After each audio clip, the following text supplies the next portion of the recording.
आध्यात्मिक कहानियाँ।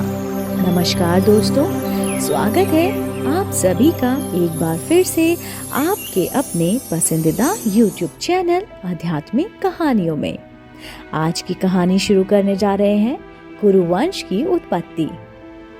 पुराणों के अनुसार ब्रह्मा जी से अत्रि, अत्रि से चंद्रमा, चंद्रमा से बुध और बुध से इलानंदन पुरुवा का जन्म हुआ। पुरुरवा से आयु, आयु से राजा हनुष और नहुष से ययाति उत्पन्न हुए। ययाति से पुरु हुए, पुरु से वंश में भरत और भरत के कुल में राजा करु हुए। कुरु के वंश में शांतनु का जन्म हुआ। शांतनु से गंगा नंदन भीष्म उत्पन्न हुए। उनके दो छोटे छोटे भाई थे, चित्रांगद और विचित्र वीर। ये शांतनु से सत्यवती के गर्भ से उत्पन्न हुए थे। शांतनु के स्वर्गलोक चले जाने पर भीष्म ने अविवाहित रहकर अपने भाई विचित्र वीर के राज का पालन किया। भीष्म महाभारत के प्रमुख पात्रों में से एक हैं। ये महाराजा शांतनु के पुत्र हैं। अपने पिता को दिए गए वचन के कारण इन्होंने आजीवन ब्रह्मचार्य का व्रत कर लिया था। इन्हें इच्छा मृत्यु का वरदान प्राप्त था। एक बार की बात है, एक बार हस्तिनापुर नरेश दुष्यंत आखेट खेलने वन में गए। जिस वन में वे शिकार के लिए गए थे, उसी वन में कर्ण ऋषि का आश्रम था।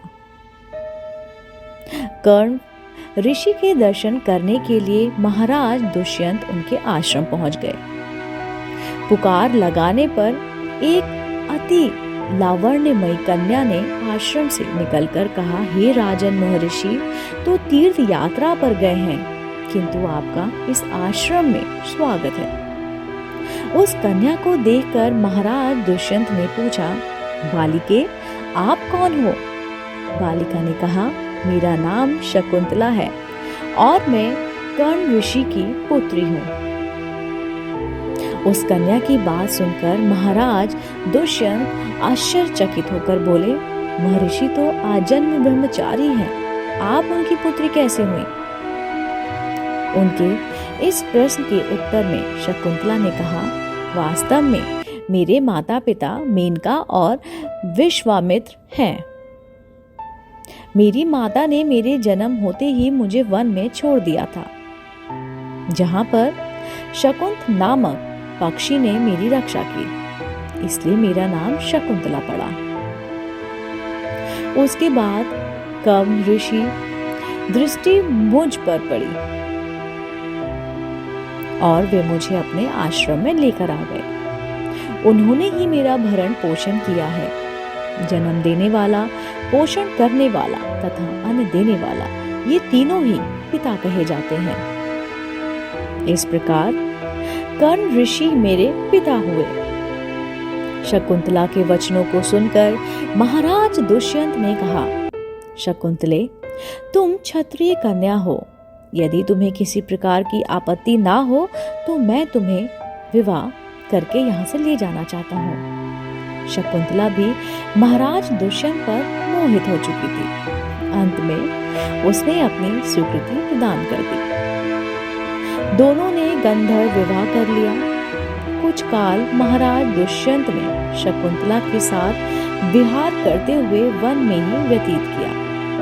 फिर एक दिन वे शकुंतला से बोले, प्रियतमे, मुझे अब अपना राज्यकार्य देखने के लिए हस्तिनापुर प्रस्थान करना होगा। महर्षि कर्ण के तीर्थ यात्रा से लौट आने पर मैं तुम्हें यहाँ से विदा कर अपने साथ राजभवन को लेकर जाऊंगा। इतना कहकर महाराज ने शकुंतला को अपने प्रेम के प्रतीक के रूप में अपनी स्वर्ण मुद्रिका दी और हस्तिनापुर चले गए। एक दिन की बात है, एक दिन उनके आश्रम में दुर्वासा ऋषि पधारे। महाराज दुष्यंत के विरह में लीन होने के कारण शकुंतला को उनके आगमन का ज्ञान भी नहीं हुआ। और उसने दुर्वासा ऋषि का यथोचित स्वागत सत्कार नहीं किया। दुर्वासा ऋषि ने इसे अपना अपमान समझा और क्रोधित होकर बोले, बालिके, मैं तुझे श्राप देता हूँ। जिस किसी के ध्यान में लीन होकर तूने मेरा निरादर किया है वह तुझे भूल जाएगा। दुर्वासा ऋषि के श्राप को सुनकर शकुंतला का ध्यान टूटा और वह उनके चरणों में गिरकर क्षमा प्रार्थना करने लगी। शकुंतला के क्षमा प्रार्थना से द्रवित होकर दुर्वासा ऋषि ने कहा, अच्छा, यदि तेरे पास उसका कोई प्रेम चिन्ह होगा तो उस चिन्ह को देख उसे तेरी स्मृति हो जाएगी। महाराज दुष्यंत से विवाह से शकुंतला गर्भवती हो गई। कुछ काल पश्चात कर्ण ऋषि तीर्थ यात्रा से लौटे तब शकुंतला ने उन्हें महाराज दुष्यंत के साथ अपने गंधर्व विवाह के विषय में बताया। इस पर महर्षि कव ने कहा, पुत्री, विवाहित कन्या का पिता के घर में रहना उचित नहीं है। अब तेरे पति का घर ही तेरा घर है। इतना कहकर महर्षि ने शकुंतला को अपने शिष्यों के साथ हस्तिनापुर भिजवा दिया। मार्ग में एक सरोवर में अचामन करते समय महाराज दुष्यंत की दी हुई अंगूठी, जो कि प्रेम चिन्ह थी, सरोवर में ही गिर गई। उस अंगूठी को एक मछली निगल गई। महाराज दुष्यंत के पास पहुंचकर कव ऋषि के शिष्यों ने शकुंतला को उनके सामने खड़ा किया और कहा, महाराज, शकुंतला आपकी पत्नी है, आप इसे स्वीकार करें। महाराज तो दुर्वासा ऋषि के श्राप से बहुत ज्यादा प्रभावित हो चुके थे और इस कारण वे शकुंतला को भूल चुके थे। अतः उन्होंने शकुंतला को स्वीकार नहीं किया और उस पर उल्टा होने का लांछन लगाने लगे।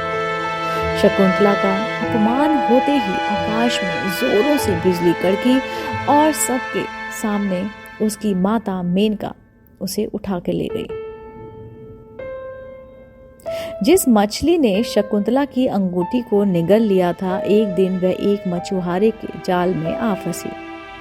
जब मछुआरे ने उसे काटा तो उसके पेट से वो अंगूठी निकली।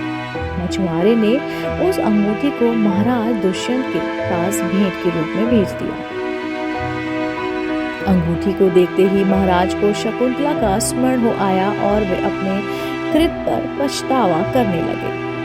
महाराज ने शकुंतला को बहुत ढूंढवाया किंतु उसका पता कहीं नहीं लगा। कुछ दिनों के बाद देवराज इंद्र के निमंत्रण पाकर देवासुर संग्राम में उनकी सहायता करने के लिए महाराज दुष्यंत इंद्र की नगरी अमरावती गए। संग्राम में विजय प्राप्त करने के पश्चात जब वे आकाश मार्ग से हस्तिनापुर लौट रहे थे तो मार्ग में उन्हें कश्यप ऋषि का आश्रम दृष्टगत हुआ। उनके दर्शनों के लिए वहां वे रुक गए। आश्रम में एक सुंदर बालक एक भयंकर सिंह के साथ खेल रहा था। मेनका ने शकुंतला को कश्यप ऋषि के पास लाकर छोड़ा था तथा वह बालक शकुंतला का ही पुत्र था। उस बालक को देखकर महाराज के हृदय में प्रेम की भावना उमड़ पड़ी। वह उसे गोद में उठाने के लिए आगे बढ़े तो शकुंतला की सखी चिल्ला उठी, हे बद्ध पुरुष, आप इस बालक को ना छुएं, अन्यथा उसकी भुजा में बंधा काला डोरा सांप बनकर आपको डस लेगा। यह सुनकर भी दुष्यंत स्वयं को ना रोक सके और बालक को अपनी गोद में उठा लिया। अब सखी ने आश्चर्य से देखा कि बालक के भुजा में बंधा काला गड़ा पृथ्वी पर गिर गया। सखी को ज्ञात था कि बालक को जब भी कभी भी उसका पिता गोद में उठाएगा या गोद में लेगा वह काला डोरा पृथ्वी पर गिर जाएगा। सखी ने प्रसन्न होकर समस्त वृत्तांत शकुंतला को सुनाया। शकुंतला महाराज दुष्यंत के पास गई। महाराज ने शकुंतला को पहचान लिया। उन्होंने अपने कृत्य के लिए शकुंतला से क्षमा प्रार्थना मांगी और कश्यप ऋषि की आज्ञा लेकर उसे अपने पुत्र सहित अपने घर अपने महल यानी हस्तिनापुर लेकर चले गए। महाराज दुष्यंत और शकुंतला के उस पुत्र का नाम भरत था। बाद में वे भरत महान प्रतापी सम्राट बने और उन्हीं के नाम पर हमारे देश का नाम भारतवर्ष हुआ। दोस्तों, उम्मीद करती हूँ आपको आज की कहानी पसंद आई होगी